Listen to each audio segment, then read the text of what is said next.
Chapter 19, 12th of October through to the 27th, leaving Central Asia, quick trip to India, around Xinjiang province, ending up in Dunhuang on the Silk Road in China. So after a great 6-month anniversary at Lake Izikul, off to the capital of Kazakhstan, Bishkek, painted the landy pink, and then checked into a fairly dodgy hotel which had a really nice map of the Silk Road showing Dunhuang on the right-hand side. Bishkek itself is home to about 1 million people. Nice city, nice old town square, and a very nice natural history museum which included things like this yurt exhibit, as well as some traditional food, including these mantis. We also found the Gandhi Indian restaurant 50 metres away. Fantastic food. Anyway, time to say goodbye to Kyrgyzstan and into Almaty in Kazakhstan. Nice to be back in Almaty, and we stayed at the loft apartments again. We had to get the electrical system fixed in our car, so I drew them a detailed wiring diagram from my engineering degree. And then we jumped on a plane to New Delhi. Flying over the Western Himalayas was great. We needed to fly to India to activate our e-visa so that we could then drive across the border later in our trip. We were only in India for 13 hours, just enough time to get the visa stamped, drive into Delhi to see Red Fort and have a curry. Then back to Almaty. Somewhat amazingly, with our non-straight line travelling, this was now the 5th time we had come into Kazakhstan. We then went to pick up the Land Rover, and we had a real treat with this hello and thank you from Astana Jaguar Land Rovers in Almaty. It was brilliant, and we even ended up with a chocolate yurt. Thank you very much for Yenglik for organising all this and for making us feel so special. We then spend the next 2 days looking at some of the natural beauty in this part of Kazakhstan, which is very mountainous and very beautiful. After spending most of the last 6 months in countries previously linked to Russia, it was time for our last 300 kilometers across desert in Kazakhstan, ready to drive into China. We eventually found our homestay in Zarkent, tucked away a mile away from where Google had guessed. Got 3 takeaway Kazakh kebabs and caught up with our travel companion Jake. That's not Jake, that's Jake. We'd been advised that it's much easier to cross into China from Kazakhstan than Kyrgyzstan, given the politics. So first we encountered a 10-kilometre queue of trucks at this very busy crossing, and then actually had a very pleasant experience, even being asked by one of the senior immigration officials if there's anything we would like as a guest in his country. Tuesday the 22nd of October, and we have just come into China. Here we are. Amazing to be here. So far so good. The autonomous region of Xinjiang has been part of Western China since 1949 and on the Silk Road for much longer. Xinjiang is big, nearly 7 times larger than the UK, but only about 10% inhabitable, given mountains and deserts. 25 million live there, the majority of whom are Uyghur Muslims.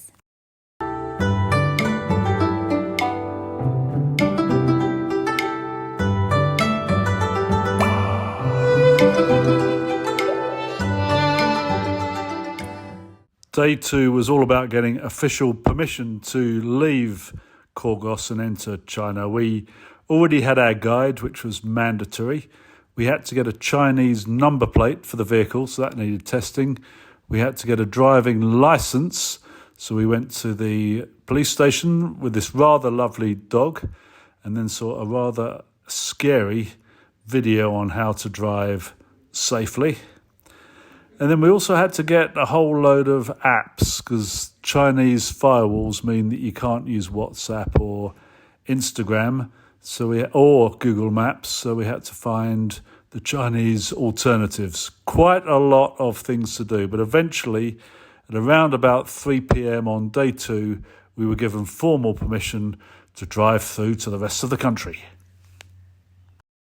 Lots of police checks everywhere and lots of cameras which flashed at you all the time rather than just when you're speeding. But having said that, the quality of the Chinese engineering and roads was brilliant, and we did feel very safe and well looked after.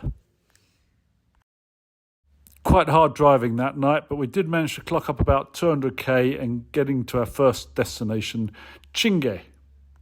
Right, I had a chance to introduce the band. On the Yamaha 700 is Jake, right ahead of us, and in the Volkswagen something or other just ahead of him is our guide from Tibet, Tashi.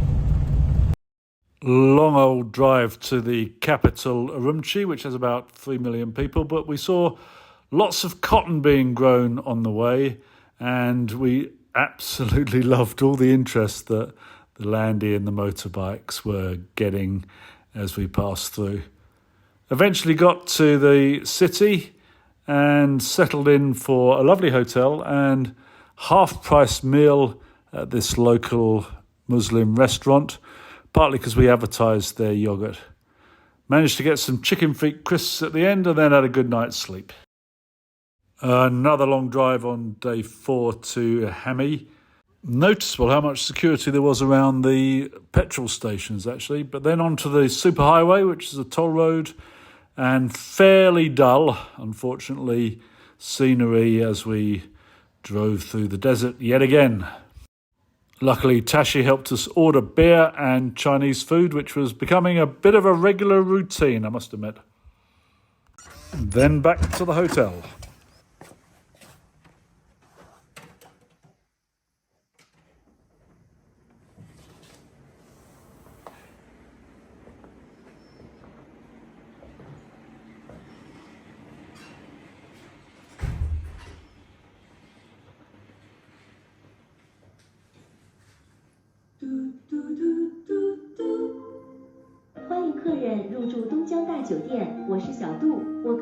This is very typical of the hotels we stayed in. Very new, lots of automation. We did think Shadow may be listening as well as talking, but we were in room 8888 and it cost us £18. Loved it.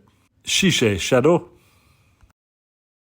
So great to have a paper map as well, given our Chinese internet was playing up a little bit, but we'd made great progress and had got a day ahead of schedule. So it was time to finally drive in to the destination, the first part of our journey, Dunhuang.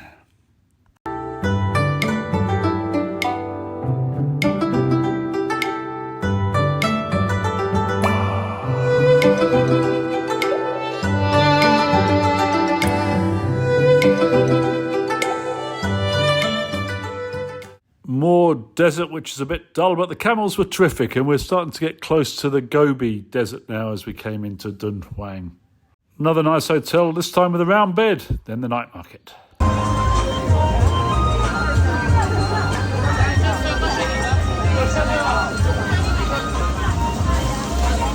Got a beer. Yeah, you could have got us one, Joe.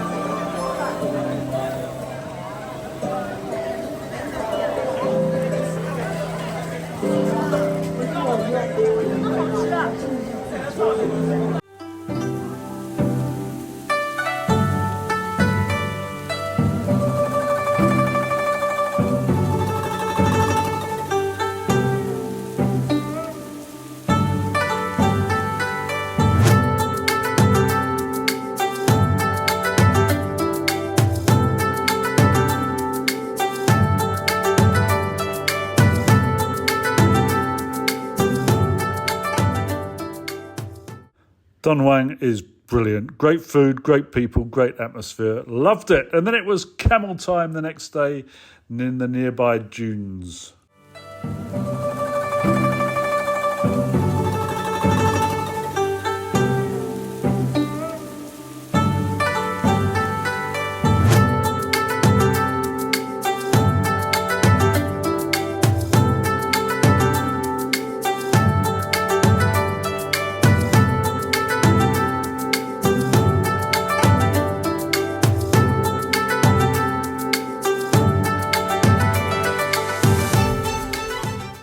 Well, we hadn't really known what to expect when we went into China, but we absolutely loved it, and it was brilliant feeling part of this Silk Road finale.